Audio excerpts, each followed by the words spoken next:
guys, it's Miss Lightsy here. Today I want to read to you What If You Had Animal Ears? It's by Sandra Markle and illustrated by Howard McWilliam. And this is the whole series of books by Sandra Markle. This is What If You Had Animal Ears?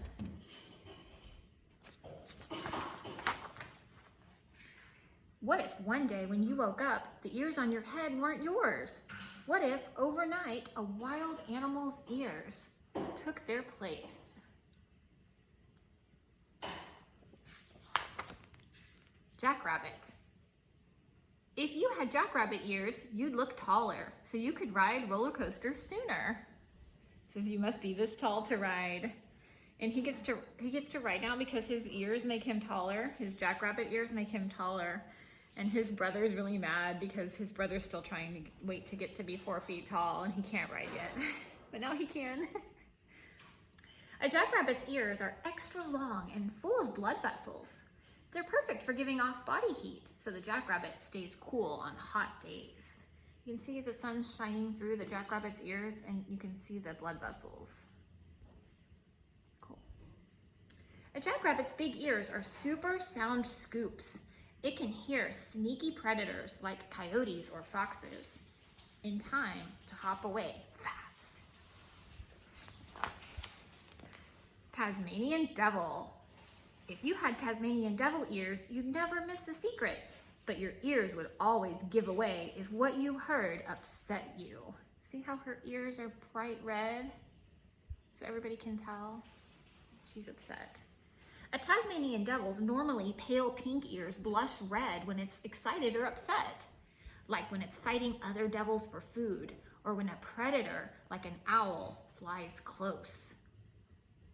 A Tasmanian devil's keen hearing, that means really good hearing, can detect sounds as much as half a mile away. Eurasian red squirrel. If you had Eurasian red squirrel ears, you could play in the snow without earmuffs or a hat and still have toasty warm ears. A Eurasian red squirrel's ears change with the seasons. Its ear tufts, like its fur coat, grow thicker and longer just in time for cold winter weather. Eurasian red squirrels are born naked. They don't get their first fur coat and ear tufts until they're about 21 days old. So it takes about 3 weeks for their ear tufts to grow in. Koala. If you had koala ears, you could style your ear hair. Then you'd be sure to turn heads and start a wild trend. Look, she's styled her koala ears and braided them. She's braided her hair and beaded it. A koala's big round ears are completely covered with fuzzy, oily hair. This protects them from hot sunshine and chilly winds. Plus, raindrops run off so fast that their ears stay dry on the inside. So that's why their fur on their ears is oily. It's oily so that it can help the rainwater run right off. Scientists discovered female koalas choose the loudest male in the area when they mate and have babies. For koalas, being loud usually means they're strong and healthy. Okapi. If you had okapi ears, you could easily listen in 2 directions at once, so no one would ever be able to sneak up and surprise you. That mummy from the haunted house is trying to get him, but it's right there. He says, it's right there, I hear it. An okapi's big ears each move separately, perfect for listening in 2 directions at once. So while dining on leaves in a forest, an okapi listens in every direction for predators like leopards. So the predator is the animal that wants to kill him and eat him, but he can hear that predator. An okapi's tongue is so long it's able to lick its ears clean inside and out. He can clean all of its ears inside and out with his long tongue. Townsend's big-eared bat. If you had Townsend's big-eared bat ears, you'd never need insect repellent. You'd hear mosquitoes in time to catch them or swat them away. A Townsend's big-eared bat's ears make tiny sounds louder. This way they can hear flying moths and mosquitoes even when they can't see them, which helps with night hunting. Once close, this bat uses its wings and tail to sweep the insect out of the air and into its mouth. While flying, a Townsend's big-eared bat makes high-pitched noises and listens for echoes. That's how it senses buildings and trees to avoid crashes. So it can hear faraway noises, and it can also make tiny high-pitched sounds that help it fly around. African elephant. If you had elephant ears, you'd never need a windy day to launch a kite. You could just flap your ears. An African elephant has the world's biggest ears. Each ear is as big as 6 feet long and 4 feet wide. Besides giving off body heat, they flap so elephants can create their own cool breeze.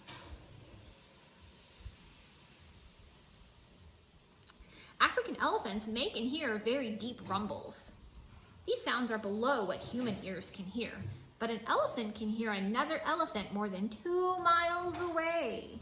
That's like the distance from West Memorial Elementary all the way to Whataburger on Mason Road, even farther. It's crazy.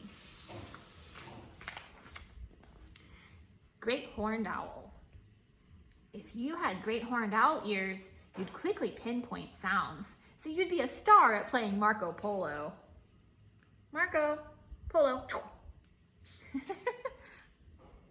A great horned owl's outer ears are just holes surrounded by feathers. The right opening is slightly higher than the left. That little difference is enough for sounds to reach one ear first. And that lets the owl home in on fast food, like mice and rabbits. What look like ears are just tufts of feathers, but may silently show feelings, lowered when upset and raised when checking something out. So those aren't really its ears. It doesn't hear with what looks like ears.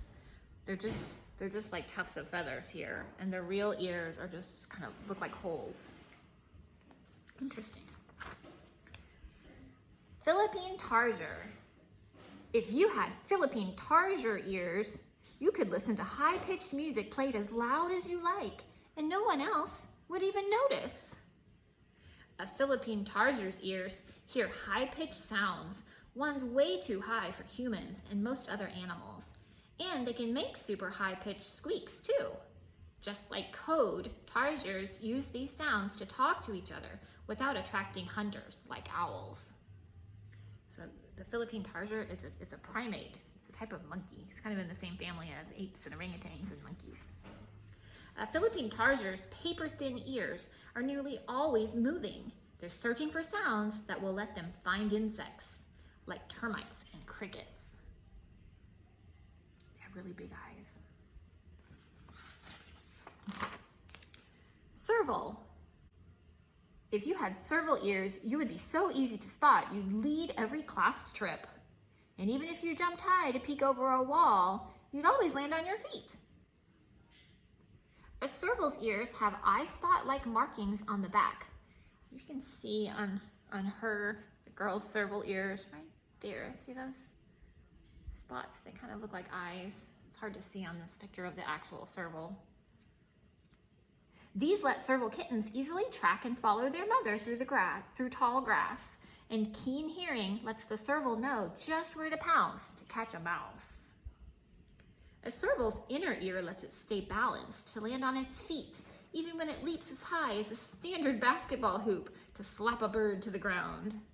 See the serval in motion, leaping, catching its prey. Meerkat. If you had meerkat ears, your ears would stay clean even when you played in the mud.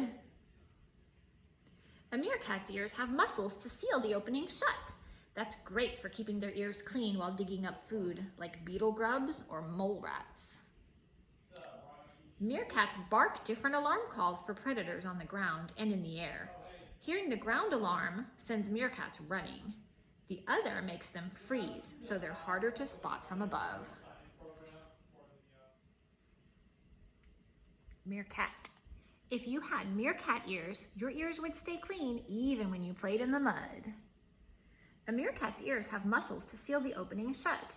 That's great for keeping their ears clean while digging up food, like beetle grubs or mole rats.